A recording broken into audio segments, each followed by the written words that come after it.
నాయకుడు వచ్చాడు, మన నాయకుడు వచ్చాడు, ఆశీర్వాదాలు అవుతున్నారు. ఒక్కసారి కదా,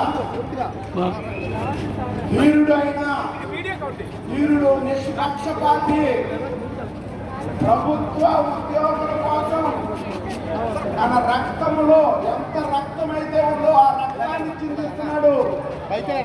ఆహారాము కష్టపడుతున్నాడు.